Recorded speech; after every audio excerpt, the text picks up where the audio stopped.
Assalamualaikum warahmatullahi wabarakatuh. Pada kesempatan ini saya akan berbagi tentang bagaimana mengelola pekerjaan menggunakan Microsoft Planner. Apa sih Microsoft Planner itu? Microsoft Planner merupakan salah satu aplikasi dari Office 365 yang memungkinkan kita dan tim untuk mengelola pekerjaan secara efektif. Pada aplikasi Microsoft Planner ini, kita dan tim bisa membuat perencanaan, pembagian tugas kepada masing-masing anggota tim, memonitor progresnya, dan mendiskusikan tugas bersama-sama secara online dengan tampilan yang user friendly, sehingga akan sangat membantu kita dan tim dalam bekerja. Dan aplikasi Microsoft Planner ini sangat cocok digunakan dalam situasi pandemi ini yang mengharuskan kita bekerja di rumah secara online tanpa mengurangi produktivitas. Oke, tak perlu berlama-lama, langsung saja kita menuju aplikasi plannernya.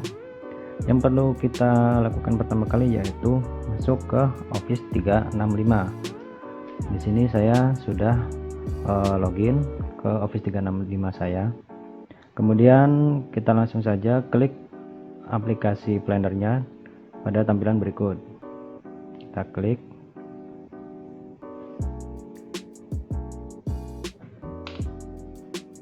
Ini adalah tampilan dari Microsoft Planner. Bisa kita lihat terdapat beberapa menu di sebelah kiri. Dimulai dari menu pertama ini, yaitu digunakan untuk membuat rencana baru. Kemudian pada menu Hub Planner, ini merupakan tampilan dari beberapa rencana yang sudah dibuat sebelumnya, yaitu terdapat dua menu, rencana terbaru dan juga semua rencana yang sudah kita buat sebelumnya. Dari sini juga kita bisa meng-highlight rencana yang sekiranya penting dengan cara melakukan klik pada bintang ini. Nah, di sini akan muncul pada daftar favorit dan juga akan muncul tampilan grafis seperti ini. Kemudian di menu berikutnya yaitu menu tugas saya. Pada tampilan ini merupakan kumpulan dari tugas-tugas dari rencana yang sudah dibuat sebelumnya. Nah, yang menarik dari planner ini, si pembuat rencana dapat menambahkan anggota tim ke dalam rencananya yang kemudian memasukkan tugas-tugas masing-masing anggota tersebut, sehingga dari sini semua anggota tim dapat melakukan monitor pekerjaannya secara real time. Kemudian dari menu ini kita juga bisa mengelompokkan menjadi berbagai kategori. Misalnya mengelompokkan berdasarkan rencana. Di sini terdapat beberapa rencana yang di dalamnya terdapat tugas-tugas yang berhubungan dengan kita. Kemudian mengelompokkan berdasarkan progres. Ada 3 pilihan. Tugas belum dimulai, tugas yang sedang berlangsung, ataupun tugas yang sudah selesai. Kemudian tanggal jatuh tempo. Di sini bisa kita lihat terdapat tugas yang terlambat, tugas yang hari ini harus dikerjakan, kemudian tugas yang belum ada tanggalnya, yang artinya belum dimulai. Kemudian kita juga bisa melihat secara skala prioritas, mendesak, penting maupun sedang. Kemudian kita bisa melihat dalam tugas kita dalam tampilan grafis seperti ini. Tampilan grafisnya cukup detail. Di sini ada kategori belum dimulai, tugas yang sedang berjalan, tugas yang terlambat maupun tugas yang sudah selesai. Kita juga bisa melihat progres grafis berdasarkan rencana seperti ini, ataupun dari sini kita juga bisa melihat tampilan kalendernya, bisa menu bulan ataupun mingguan seperti ini. Kira-kira seperti itu untuk menu tugas saya. Kemudian di sebelah kiri ini kita juga bisa melihat menu favorit dan menu rencana terbaru seperti pada Hub Planner tadi. Kemudian kita juga bisa menggunakan aplikasi planner ini menggunakan smartphone kita. dengan cara mendownload di Play Store ataupun kita juga dapatkan langsung dari link di website ini. Kemudian dari sini saya akan mencoba mempraktekkan membuat rencana baru berikut dengan pembagian tugas kepada masing-masing anggota. Langsung saja kita klik rencana baru. Di sini muncul nama rencana yang harus kita isikan. Misalnya ini cuma contoh ya.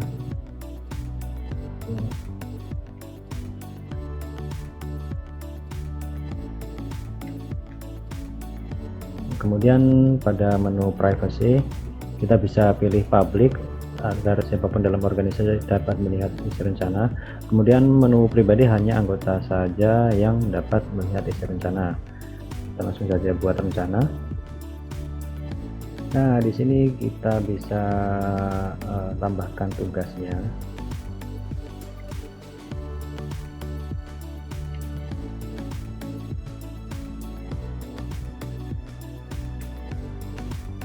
Kita tambahkan langsung saja tugasnya di sini. Kita juga bisa menambahkan tugas lain.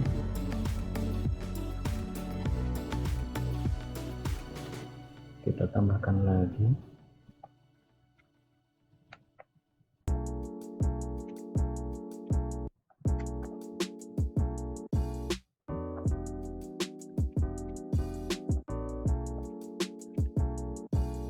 Oke, kemudian kita bisa menambahkan anggota tim yang akan kita sertakan dalam rencana ini. Kita langsung saja klik di sini. Saya langsung memasukkan nama anggota kita.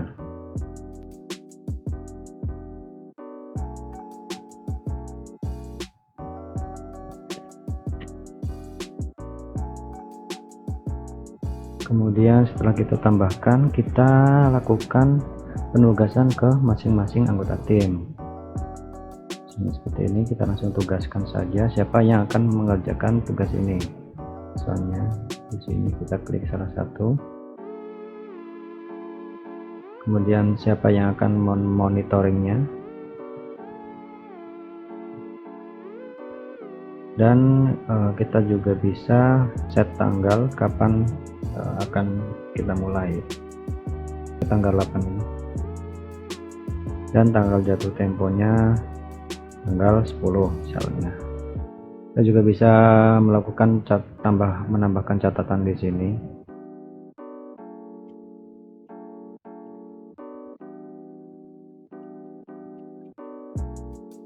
Kira-kira seperti itu. Nah, kita juga bisa tambahkan item apa saja yang diperlukan. Setelah itu kita langsung close saja, maka langsung muncul seperti ini. Dan juga kita bisa menambahkan ke tugas lain.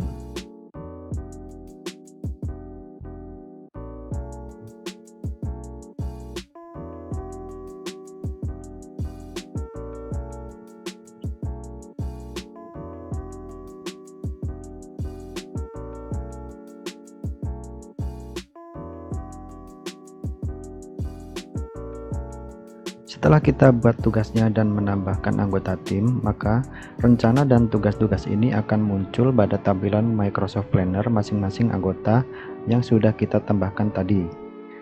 Kemudian pada tampilan ini kita juga bisa membuat pengelompokan dari tugas yang kita buat ini. Di sini saya akan mengelompokkan tugas ini menjadi 2 kelompok. Kita tinggal menambahkan wadah baru di sini. Misalnya pelaksanaan, dan wadah yang sudah ada kita bisa edit di sini tahap perencanaan. Nah, untuk memindahkan tugas yang ada di sini ke wadah yang baru, kita tinggal melakukan drag and drop saja, cukup mudah. Seperti ini.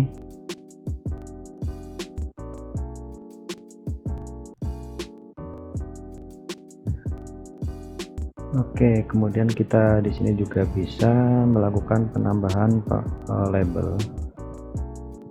Kita bisa pilih label mana yang kita inginkan. Kemudian dalam tugas-tugasnya kita bisa menambahkan komponen-komponen yang kita inginkan, seperti kapan mulainya, terus tanggal jatuh temponya, kemudian catatan-catatan yang perlu ditambahkan ke dalam tugas ini. Kemudian kita bisa juga cek di Hub Planner. Di sini rencana sudah muncul.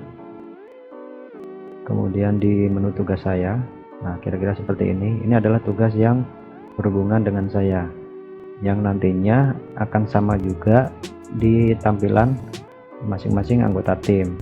Kira-kira akan muncul seperti ini, sesuai dengan tugas yang sudah diberikan tadi. Oke, kira-kira seperti itu untuk praktek pembuatan rencana dan pembagian tugas kepada masing-masing anggota tim menggunakan Microsoft Planner.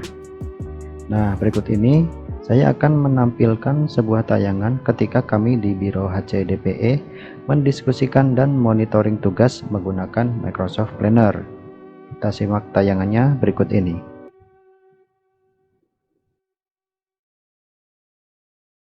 Nah, sekarang kita mau bahas kerjaan kita nih. Kerjaan kita mulai dari yang paling primadona saat ini, SK rotasi. Di sini kan 7 tugas sudah kita selesaikan, yang 3 yang belum ya. Coba kita lihat. Ya, Mas.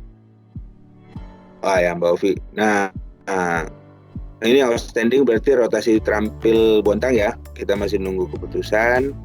Kalau Mas Roni ini udah ya? Udah Mas. Udah sampai SK dikirim sama Pandu lewat email. Oke, kita checklist. Nah, tinggal yang Mas Lutfi SKHCS ya Mas Pandu ya, belum ya? Iya, belum Pak. Yang Oke. Pak Lofted belum. Oke, nanti kalau udah tinggal di checklist di sini. Outstanding SK rotasi kita tinggal 2 lagi ya, dari tadi 3. Ya. Oke, thank you. Kita geser dulu kita ke WAO. WAO ini penting nih. Mbak Dini, masuk Mbak Dini. Ya, Mbak Dini tadi saya bikinin tas-tasnya nih. Jadi yang paling penting sih sekarang kita minta nama dulu nih ke Biro Engineering dan Manajer Bidang. Kemarin kan udah ya? Ke Biro yang di bidang udah. Oke, tapi di sini yang belum keuangan ya? Belum ya? Nggak keuangan, nunggu dari lantai 6 juga katanya mereka. Oh iya, menyesuaikan dengan kondisinya ya. Oke. Berarti ini masih in progress. Oke Mbak, ini due date-nya tanggal 6 hari ini. Ya, mudah-mudahan hari ini sudah selesai. Jadi setelah itu nanti minta nama-namanya dikompil Mbak. Setelah dikompil, nanti nama-nama tersebut kita akan minta persetujuan dari GM bahwa Pak ini akan kita WA-kan di minggu depan dan data ini akan kita masukin ke Pak Danu gitu untuk diminta persetujuan. Karena data-data ini implikasinya biaya ya Mbak, pemesanan catering kokar sama juga nanti mungkin penggunaan dan juga rapid test. Kira-kira ada yang mau ditambahin nggak Mbak di WAO ini? Untuk yang tadi Mas Gan bilang untuk dibikin grup chat itu Mas. Oh iya, benar. Kita tambahin grup chat dulu di sini ya. Bikin grup chat ya. Rencananya itu grup chat ini nanti ini assignment dulu ke Mas Denur, Mbak Dini, sama saya. Atas due date-nya ini kalau bisa kita lakukan besok karena kita mau ngasih penjelasan ke teman-teman tentang awareness dan protokol masuk kerja di Rika. Kita tahu. Oke. Sip. Nah, saya jadi ingat kalau mereka yang mau masuk kan harus rapid test dulu ya Mas Denur ya? Harus di rapid test dulu. Kalian yang kemarin rapid testnya kita gimana tuh Mas? Udah selesai Pak, bisa dicek di Planner Hub. Oke. Jadi dia di sini ya? Ya bisa di situ juga. Ya betul. Ini ya rapid test. Ya, ya. Oke. Di sini udah komplit ya? Udah Pak kemarin Pak, udah pada ngumpulin datanya. Nah di situ Bapak bisa diklik. Itu ada lampirannya juga, udah di attachment juga hasil-hasilnya. Oh, ini proyek-proyek di Jakarta ya, kantor departemen, proyek Palu udah. Ini daftar pegawai tes, oke. Udah kasih laporan. Terus ini udah terinformasikan juga ya ke kasih KA-nya langsung ya? Nah, udah, karena ketika selesai di komplit itu harusnya udah ada email notifikasi ke mereka. Oke mas, sip. Good, oke, keren. Nah, berarti yang kita belum adalah rapid test yang kedua ya? Belum, Pak. Rapid test kedua nanti 10 hari setelah rapid test yang pertama dilaksanakan. Oke, kalau misalnya kita di departemen kemarin di tanggal 3, berarti 10 hari, kira-kira tanggal 15 lah. Tanggal 15, tanggal 15-an. Oh, 15 Senin ya? Mm-hmm. Oke, ya, dan yang di proyek-proyek juga diingetin lagi nanti Mas Nur. Baik, Pak Rian. Siap. Udah ya? Sip. Deh. Demikian video tentang bagaimana mengelola pekerjaan menggunakan Microsoft Planner. Semoga bermanfaat. Kurang lebihnya mohon maaf. Wassalamualaikum warahmatullahi wabarakatuh.